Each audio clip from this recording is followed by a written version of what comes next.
Nas Radio, a radio with meaningful content.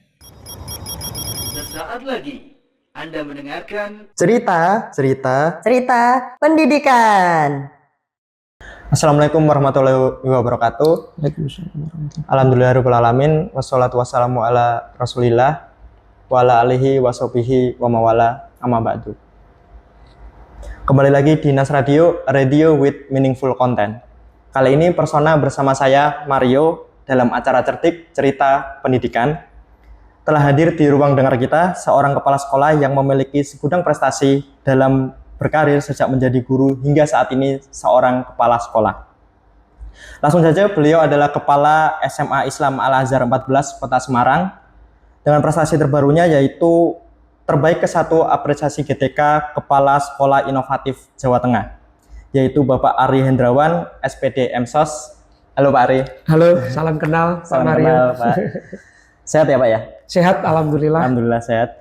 Nah, terima kasih ya Pak Ari udah menyempatkan diri untuk bergabung di Cerdik Cerita Pendidikan. Jadi di Cerdik ini kita akan sharing mengenai pengalaman Pak Ari gitu kan kepada kawan-kawan, guru, tenaga kependidikan, kepala sekolah dan semua insan yang bergerak di bidang pendidikan. Nah, mungkin seperti yang saya sebutkan tadi ya, mungkin Pak Ari 2023 kemarin mendapatkan prestasi apresiasi GTK ya. Kepala sekolah ya Pak ya, kepala sekolah inovatif. Mungkin bisa diceritakan Pak gimana prosesnya bisa ada di titik itu. Ya, terima kasih Pak Mario. Sebelumnya saya juga ucapkan terima kasih, senang mendapatkan kesempatan untuk bisa berbagi inspirasi kepada teman-teman. Yang pertama sebagai konteks, ketika itu di tahun 2023 saya berpartisipasi sebagai salah satu peserta apresiasi GTK Inovatif untuk kepala sekolah SMA. Saya baru menjabat sebagai kepala sekolah itu belum genap 2 tahun. Artinya masih seumur jagung, belum terlalu lama ya. Jadi ketika itu ada 2 motivasi utama saya untuk maju. Yang pertama adalah saya ingin berbagi inspirasi, ya. Saya ingin berbagi inspirasi, ingin memberikan suatu kontribusi juga untuk inovasi-inovasi terkait dengan pengelolaan atau manajemen sekolah. Ini terkait dengan kepala sekolah ya. Kemudian yang kedua, di satu sisi itu juga menjadi langkah pembuktian saya. Jadi saya, Pak Mario, sebelum menjadi kepala sekolah, itu memang cukup aktif mengikuti berbagai event perlombaan. Nah, kemudian pada saat menjadi kepala sekolah, bisa dikatakan apresiasi GTK Inovatif itu menjadi lomba pertama yang saya ikuti. Sebagai kepala sekolah? Sebagai kepala sekolah. Niatnya bukan untuk menjadi pemenang waktu itu. Karena pertama ya, pertama saya ikut dengan 2 motivasi tadi ya, untuk pembuktian dulu, ingin mencoba merasakan bagaimana kegiatan apresiasi GTK Inovatif. Nah, proses-proses sudah saya lewati, ada 2 karya yang dibuat ketika itu. Pertama adalah karya video, yang kedua adalah karya tulis. Kemudian ternyata di tingkat provinsi, yaitu lewat penyelenggaranya adalah BPGB Jawa Tengah, saya ditetapkan sebagai finalis untuk kepala sekolah SMA bersama dengan 10 kepala SMA lain di Jawa Tengah. Nah, pada saat saya baca nama-nama yang akan bertemu dengan saya ciut nyalinya. Memang luar biasa portofolio dari senior-senior saya di finalis apresiasi GTK Inovatif Jawa Tengah tersebut ya. Tetapi saya mengingat kembali bahwa konsep acara apresiasi GTK Inovatif ini berbeda dengan lomba kepala sekolah berprestasi. Kalau dulu ketika lomba kepala sekolah berprestasi, fokusnya tidak hanya di karya, tetapi juga pada portofolio yang sudah dimiliki sebelumnya. Tetapi saat ini dengan konsep kepala sekolah inovatif, yang menjadi fokus adalah inovasinya. Jadi untuk portofolio rasanya tidak menjadi fokus ya, tetapi pada inovasi pada karyanya. Maka saya tetap tampil percaya diri pada saat ajang final di Solo waktu itu diselenggarakan, dan alhamdulillah ditetapkan menjadi salah satu dari 3 terbaik. Kemudian yang mewakili Jawa Tengah untuk dikirim di apresiasi GTK Inovatif Nasional. Kira-kira seperti itu, Pak. Oke, berarti itu lombanya kan banyak ya Pak pesertanya awal? Iya. Awal itu mungkin kirim karya aja dulu? Iya. Atau? Nah, waktu awal itu memang ada semacam sistem yang disiapkan untuk calon peserta. Calon peserta harus mendaftar, kemudian setelah itu mengunggah beberapa dokumen, termasuk di dalamnya ada dokumen karya, lalu juga ada dokumen video. Ya. Jadi inti dari karya yang kita buat nanti adalah dalam bentuk tulis, kemudian juga yang kedua dalam bentuk video, seperti itu. Terus kan lolos ke final nih Pak di Solo. Itu apa, presentasi atau menyampaikan? Iya, jadi ketika lolos di final, yang perlu dipersiapkan itu adalah presentasi. Kalau sebelumnya di video, kita juga memaparkan karya, tetapi diiringi dengan visualisasi kegiatan-kegiatan yang sudah kita lakukan di sekolah terkait dengan inovasi yang kita lakukan. Tetapi pada saat presentasi, selain kita memaparkan inovasi yang kita lakukan, kita juga diuji pada waktu itu. Kebetulan yang menjadi penguji salah satu dewan juri di tingkat kepala sekolah inovatif SMA, itu salah satunya ada guru besar juga. Jadi ada 3 dewan juri atau 3 penguji yang melakukan tanya jawab terkait dengan karya kita. Bisa disebutkan mungkin pengujinya masih ingat nggak Pak? Iya. Yang pertama beliau dari unsur Widai Suara BPGP Jawa Tengah. Kemudian yang kedua juga sama dari BPGP Jawa Tengah. Dan yang ketiga ini yang dari unsur akademisi. Sepertinya memang sudah ada ketentuan untuk komponen yang dapat merepresentasikan dewan juri itu. Jadi tidak semuanya dari unsur BPGP, tetapi juga ada pihak eksternal. Begitu. Itu berarti 10 ya Pak finalis ya Pak ya? Iya, ada 10 dari seluruh SMA di Jawa Tengah. Berarti dari 10 itu terpilih berapa Pak? Yang terbaik? Ada 3. Ada 3 yang ditetapkan sebagai yang terbaik. Lalu lanjut ke tingkat pusat nasional. Itu ke Jakarta berarti? Ke Jakarta, betul. Itu berangkaian terus, jadi sambung menyambung prosesnya. Prosesnya dari bulan apa Pak? Bapak mungkin mempersiapkan karya tulis praktik baiknya itu dan videonya dari bulan apa dan hingga kapan? Iya, sebenarnya lomba yang diadakan bagi pendidik maupun tenaga kependidikan itu akan selalu ada menjelang perayaan Hari Guru. Oh, November ya? Berarti? November. Jadi kalau kita sudah membaca pola itu pada bulan Agustus, September kita sudah bisa mempersiapkan akan berpartisipasi atau tidak, kalau iya apa karya yang akan kita buat. Nah, pada saat itu saya sudah mulai melakukan persiapan di bulan September, karena memang tahu pasti nanti mendekati perayaan Hari Guru akan ada event perlombaan. Dalam kesempatan kemarin dikonsep pada sebuah acara apresiasi begitu. Jadi saya sudah mulai melakukan persiapan, lalu ada berbagai persyaratan yang perlu saya unggah. Kalau untuk persyaratan administrasi ya sebenarnya tidak terlalu memakan waktu, tetapi yang menurut saya perlu memberikan konsentrasi lebih itu ada di karya tentu saja. Dari mulai karya tulis, kemudian juga karya video. Kalau untuk portofolio itu tidak terlalu banyak dilihat, jadi fokusnya ada di karya karena nama kegiatannya adalah apresiasi Kepala Sekolah Inovatif ya, GTK ya, Guru dan Tenaga Kependidikan. Kepala sekolah ikutnya tenaga kependidikan. Oh, malah ikutnya? Iya, ikutnya tenaga kependidikan. Jadi pada saat di Jakarta juga dipisah-pisah. Ada jenjang untuk pendidikan dasar, ada untuk guru pendidikan menengah. Nah, saya ikutnya di tenaga kependidikan bersama dengan pustakawan, laburan, tata usaha, itu juga dilombakan juga. Keren ya? Berarti? Iya, keren. Semuanya berpartisipasi. Tidak hanya guru saja, tetapi juga ada kepala sekolah termasuk tenaga kependidikan. Ini juga untuk informasi teman-teman yang menjadi tenaga kependidikan dapat berpartisipasi di event apresiasi GTK. Kemendikbudristek. Dan insya Allah tiap tahunnya mungkin ada ya Pak? Ada. Lalu itu Pak, apa pembuatan karya tulis memerlukan waktu berapa lama? Ya, kalau untuk pembuatan karya tulis sebenarnya meskipun itu menjadi memakan porsi yang cukup besar di dalam tahap persiapan, tetapi inti dari karya tulis itu kan kita menceritakan ya, menceritakan apa yang sudah kita lakukan, inovasi yang sudah kita terapkan di sekolah.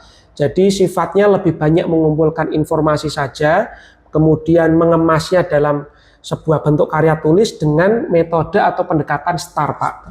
STAR itu terdiri dari situation, jadi isinya adalah problem yang ada di lapangan, kemudian T-nya adalah task ya, tentang peran yang kita lakukan, kontribusi yang kita berikan di dalam upaya untuk mengatasi problem tersebut. Kemudian yang selanjutnya A itu adalah action, jadi tahap-tahap kita melakukan inovasi. Dan yang terakhir adalah result, jadi harus ada hasil yang bisa mengukur dampak dari langkah-langkah yang kita lakukan. Ya, kira-kira seperti itu. Oke. Ini kan Bapak kan mengangkat tentang sekolah berbasis data ya Pak? Iya.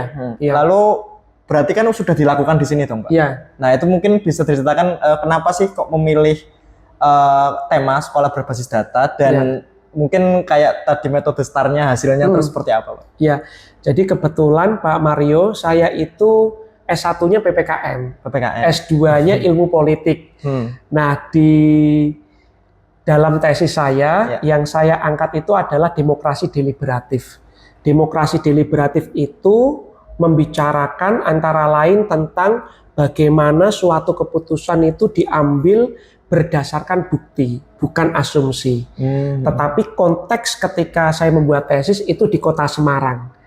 Saya kemudian berpikir sebenarnya itu ada korelasinya jika kita coba terapkan di lingkungan sekolah. Maka saya coba angkat ya tema atau topik karya tulis tersebut tentang sekolah berbasis data. Bagaimana setiap kebijakan atau keputusan yang diambil di sekolah itu berbasis pada bukti, bukan berbasis pada asumsi. Apalagi hanya keinginannya kepala sekolah. Tidak boleh seperti itu.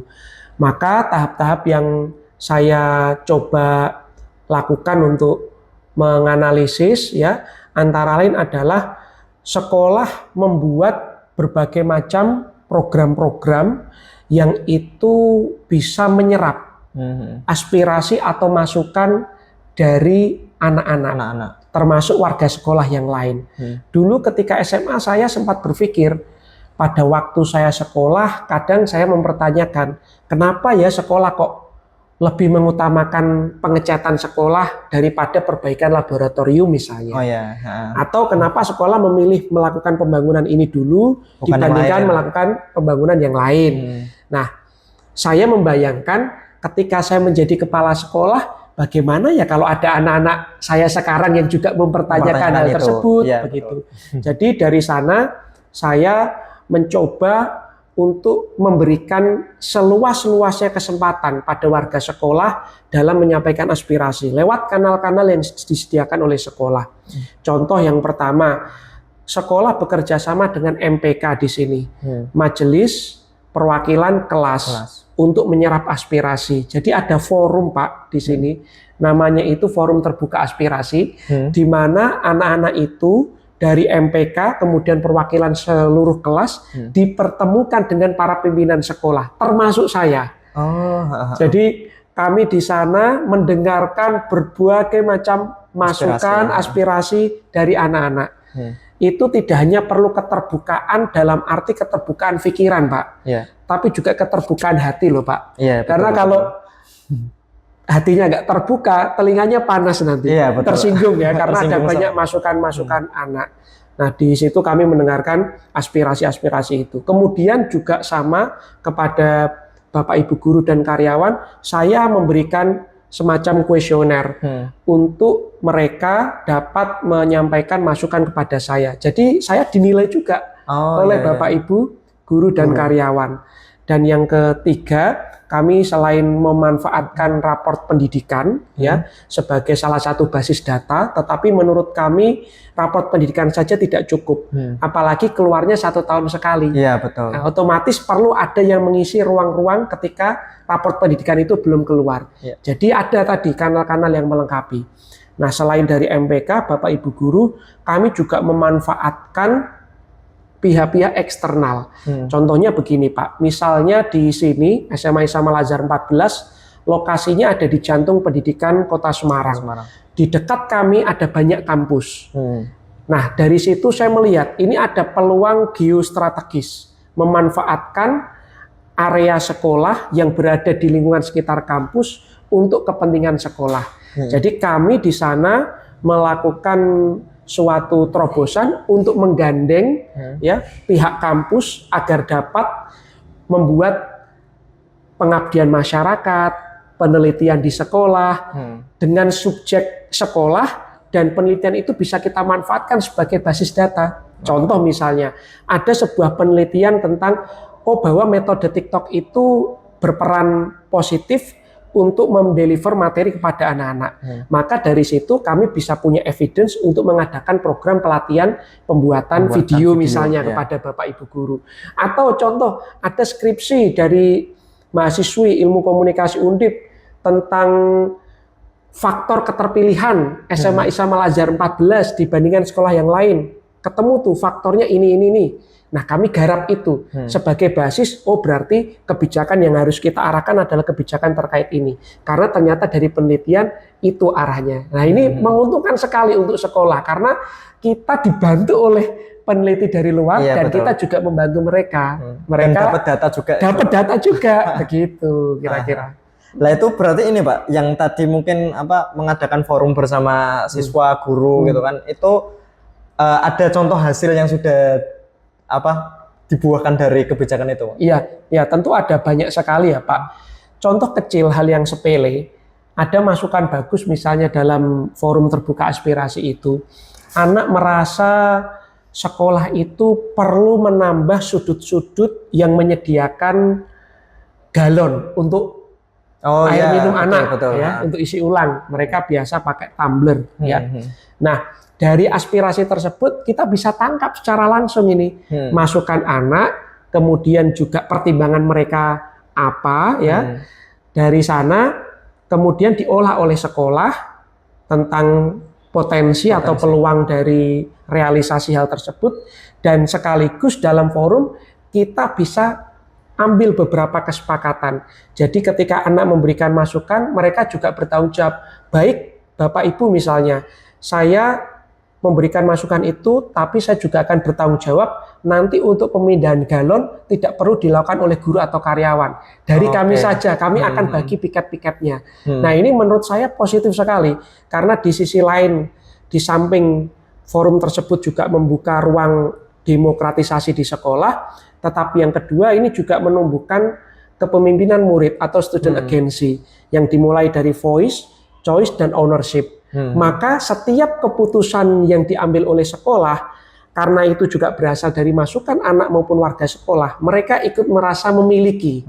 Karena punya ownership tadi, mereka punya suara, mereka bisa memilih, ya. Akhirnya mereka merasa memiliki. Karena mereka merasa memiliki, ya mereka bertanggung jawab untuk semua keputusan yang diambil. Nah, ini salah satu contoh baik ketika kita mencoba menggunakan pendekatan itu, walaupun memang ada ongkos energi, ada ongkos waktu, tetapi legitimasinya ini besar. Nah, ini yang saya pelajari juga pada saat di Prodi Ilmu Politik S2 ketika itu. Kebetulan saya ambil di Undip. Jadi terkait legitimasi. Nah, itu untuk galon itu saya sedikit sharing ya Pak. Saya memang dulu SMP itu juga ada program seperti itu di sekolah, dan memang itu penting gitu kan, karena kita juga sebagai siswa kadang kita ekskul sampai sore gitu kan, apalagi yang sekolah olahraga itu kita kadang butuh air itu nyari susah gitu, kantin udah tutup gitu kan. Ada dengan sudut-sudut galon itu kita saya sendiri waktu itu sih pas SMP sangat terbantu sih, dan orang tua murid pun merasa itu hal yang penting untuk siswa juga. Iya, betul. Daripada anak sekarang kan kebanyakan minum gula-gulaan gitu Iya, kan. iya, yang kemasan-kemasan itu Iya. perlu dikurangi memang. Jadi perbanyak air putih itu kan Iya, juga cukup perbanyak air baik. putih. Nah, tadi ya Pak ya, untuk kembali lagi ke guru inovatif ya Pak. Iya. Menurut Bapak nih, tantangan nggak cuma guru ya, dari tenaga pendidikan dalam berinovasi di masa sekarang itu apa sih Pak? Iya, sebenarnya begini Pak. Pertama saya ingin mengatakan, kita saat ini ada di dalam sebuah masa, zaman yang segala sesuatu untuk mengumpulkan informasi itu serba mudah. Bayangkan dulu ketika saya di SD, Pak Mario juga kira-kira masih relate ya dengan pengalaman saya.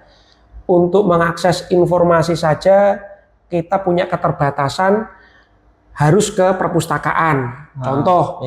Atau mungkin untuk terkonek ke internet harus ke warnet ya, biayanya juga mungkin tidak sedikit, murah ya.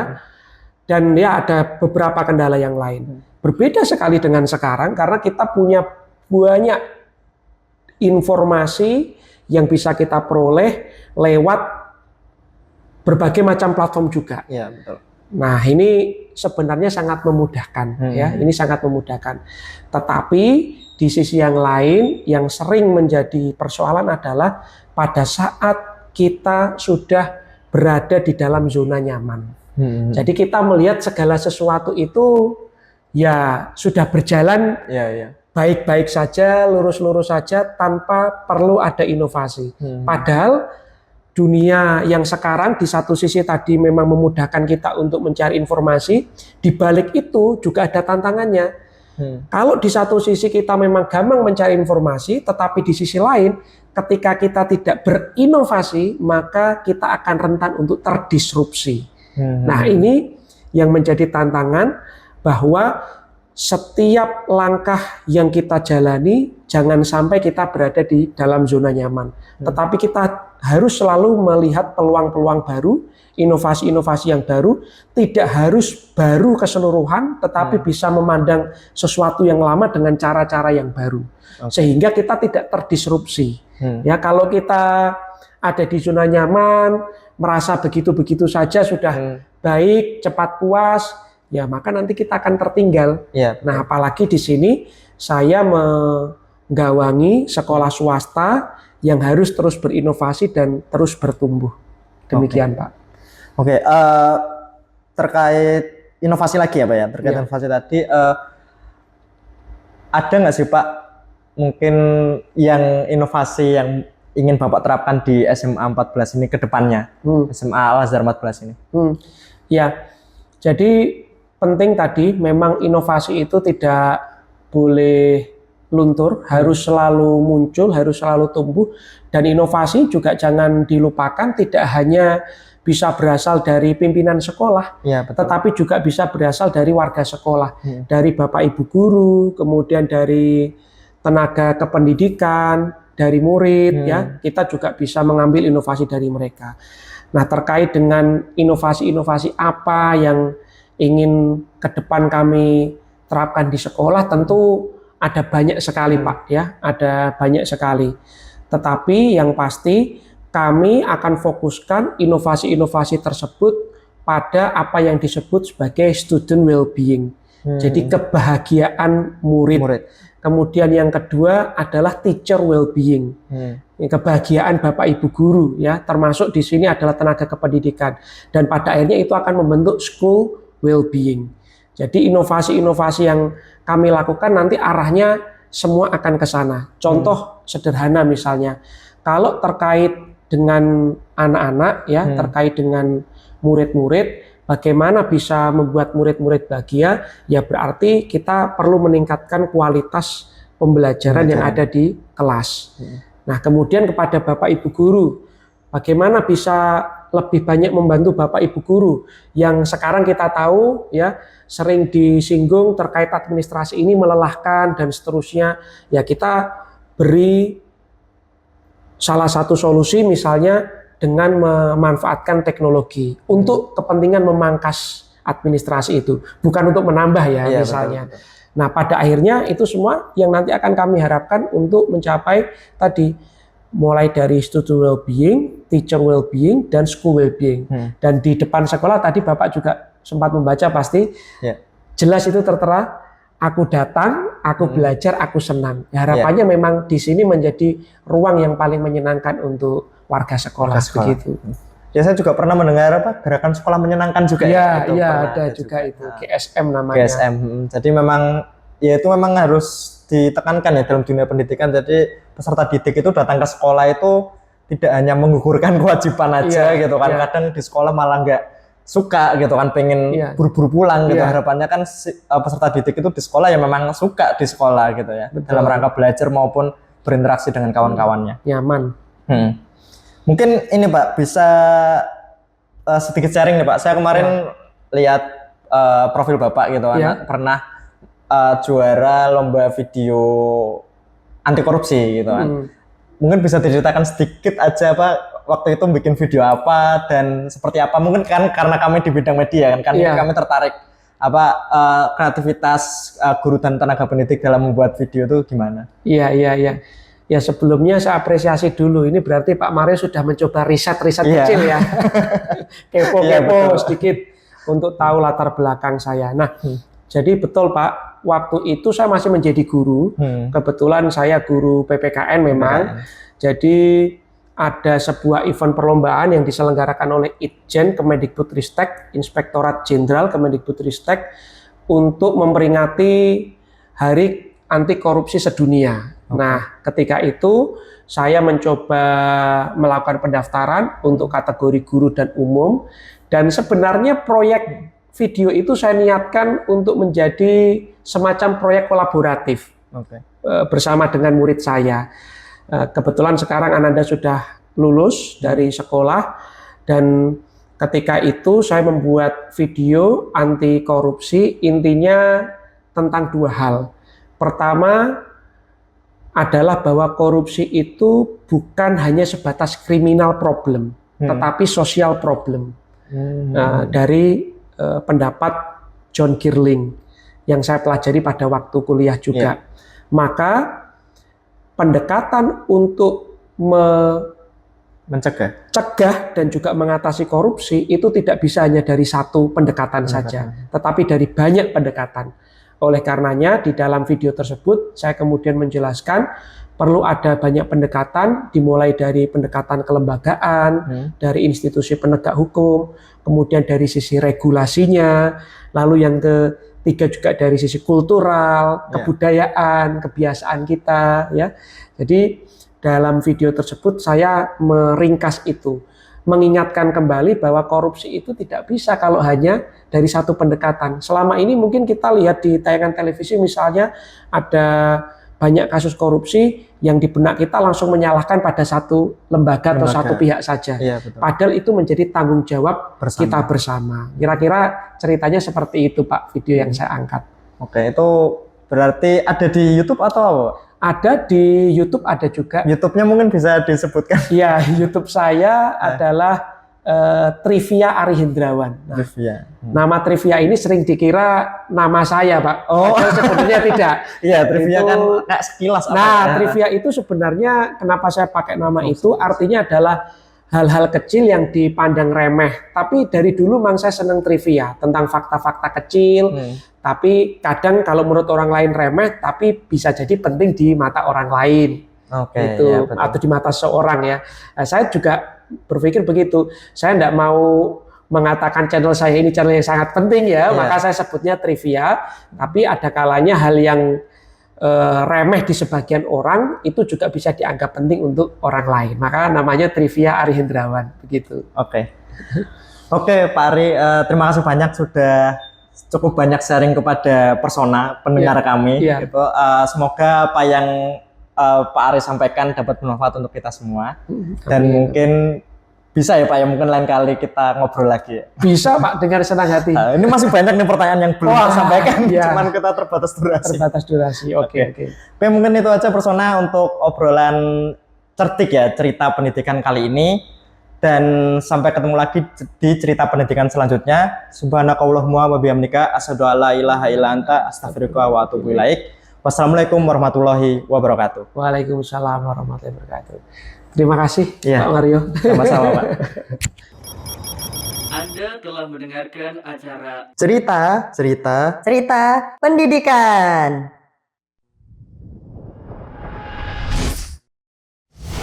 Nas Radio, a radio with meaningful content.